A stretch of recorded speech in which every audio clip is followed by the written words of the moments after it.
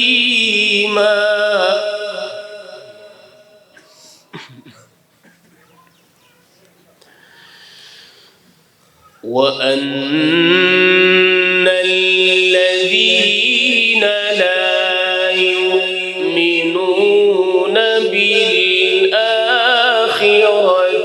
أعتدنا لهم عذابا أليما.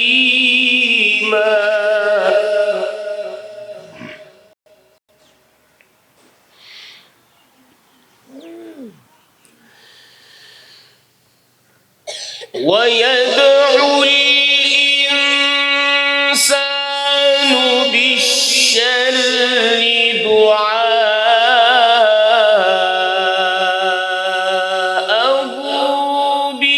بالخير.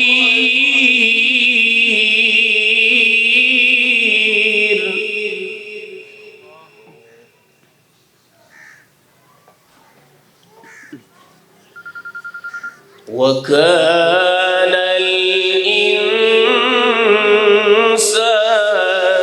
عجولا.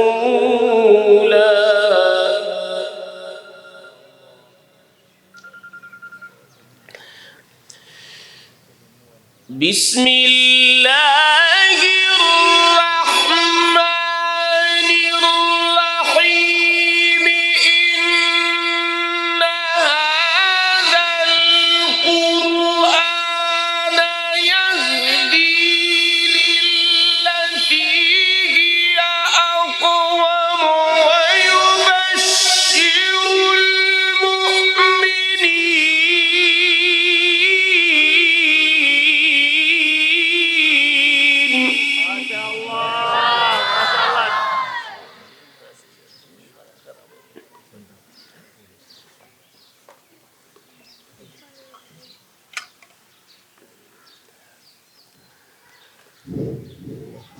ويبشر المؤمنين الذين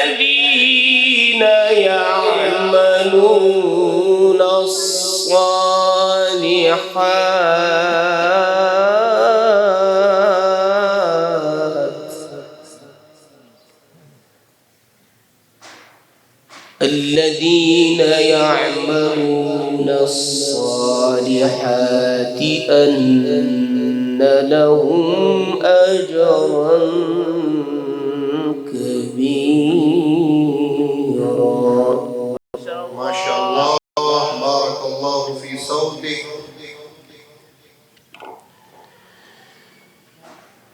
بسم الله الرحمن الرحيم. إن هذا القرآن يهدي للتي هي أقوم ويبشر المؤمنين الذين يعملون الصالحات.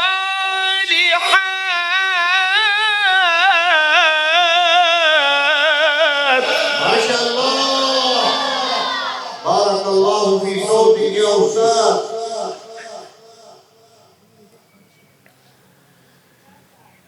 ويبشر المؤمنين الذين يعملون الصالحات أن لهم أجرا كبيرا.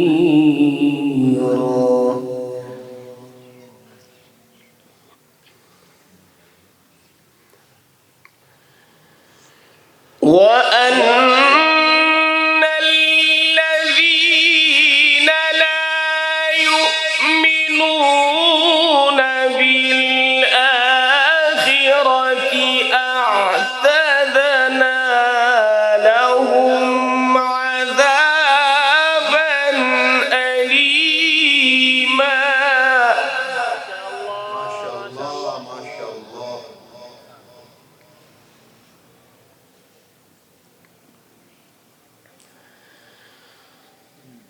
ويدعو الإنسان بالشر دعاءه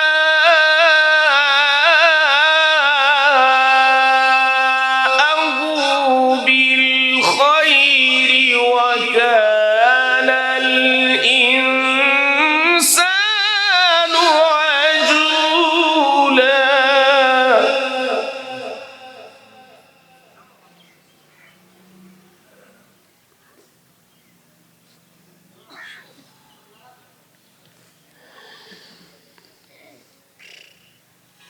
وجعلنا الليل والنهار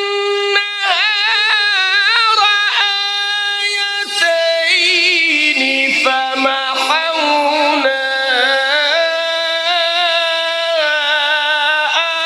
آية الليل وجعلنا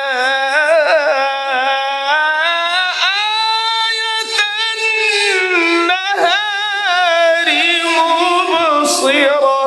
ما شاء الله ما شاء الله بارك الله.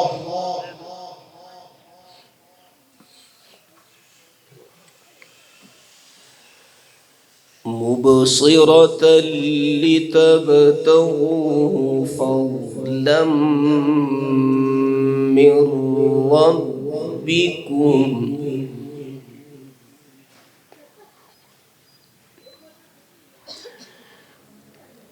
مبصرة لتبتغوا فضلا من ربكم ولتعلموا عدد السنين والحساب.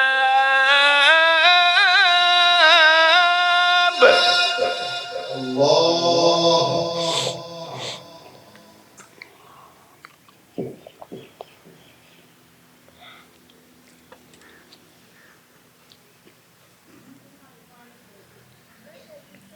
وكل شيء فصلناه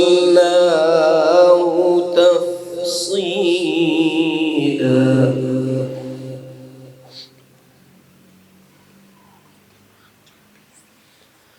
وجعلنا الليل والنهار آيتين فمحونا آية الليل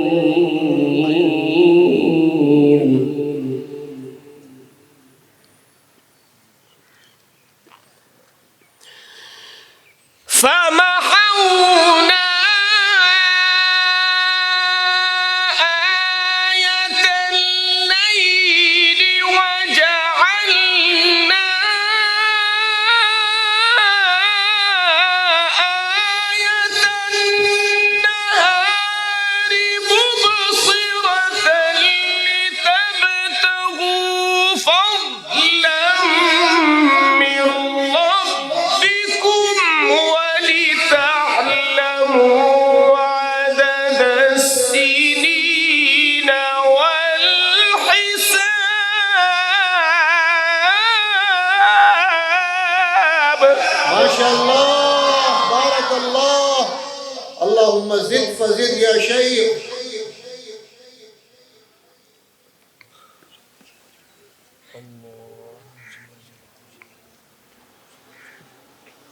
وكل شيء فصلناه تفصيلا.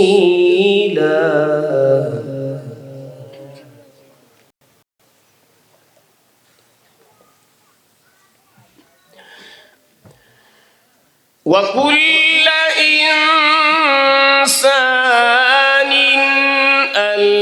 ألزمناه طائره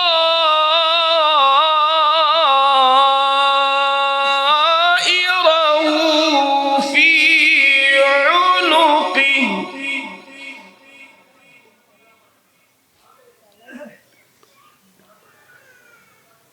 ونخرج له يوم القيامة كتابا يلقاه منشورا.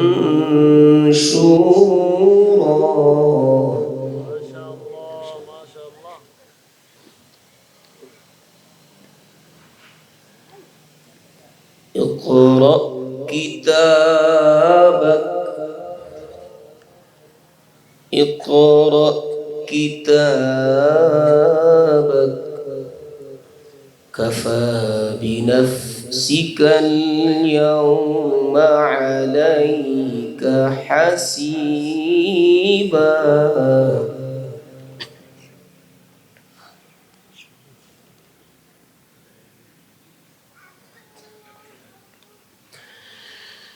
وكل إنسان ألزمناه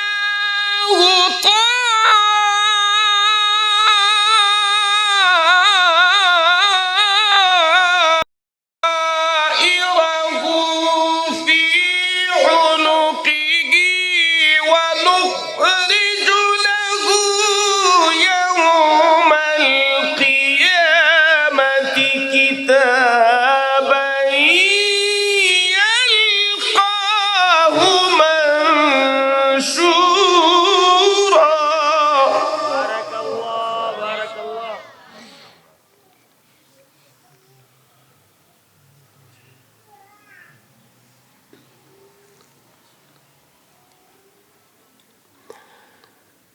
اقرأ كتابك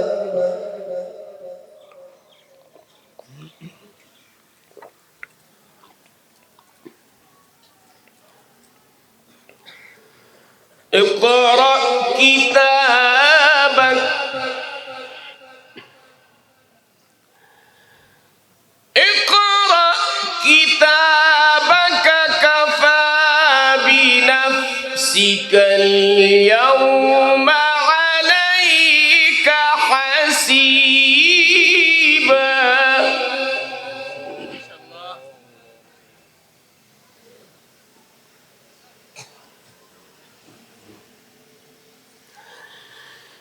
بسم الله الرحمن الرحيم.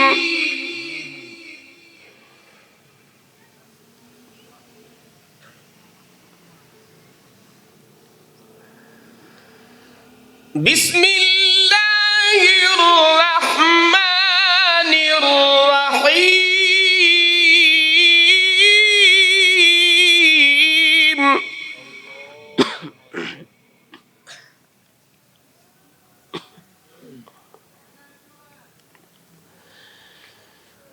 والشمس وضحاها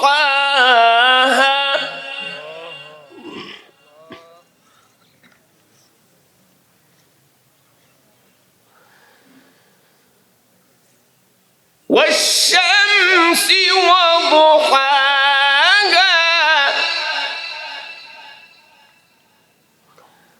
والقمر إذا تلاها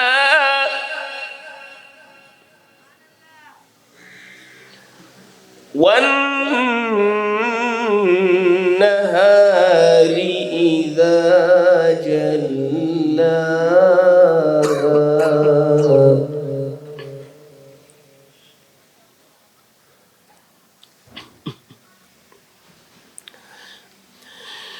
والشمس وضحاها والقمر إذا تلاها والنهار إذا جلاها والليل إذا يغشاها والسماء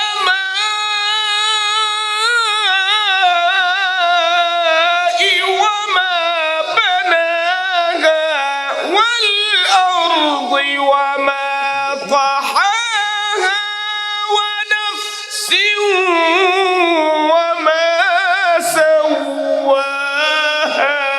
بارك الله.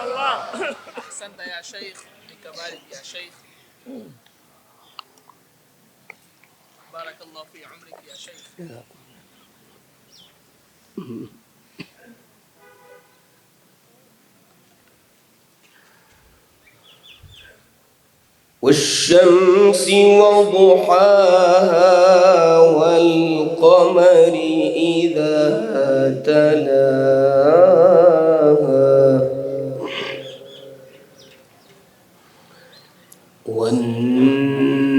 والنهار إذا جلاها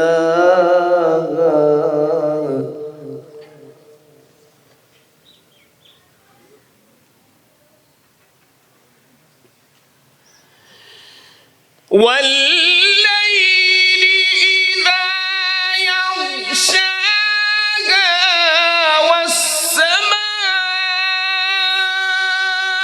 والسماء وما بناها والأرض وما طحاها ونفس وما سواها فألهمها فجورها وتقواها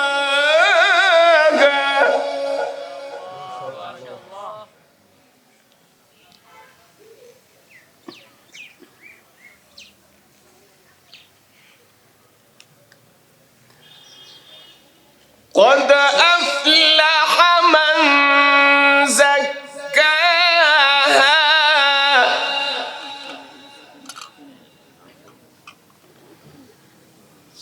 وقد خاب من دساها كذبت ثمود بطغواها إذ انبعث أشقاها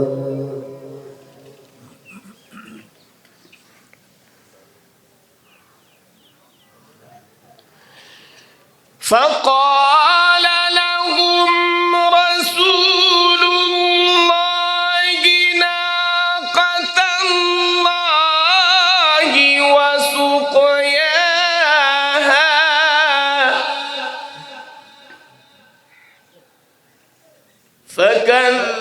فكذبوه فعقروها فدمدم عليهم ربهم بذنبهم فسواها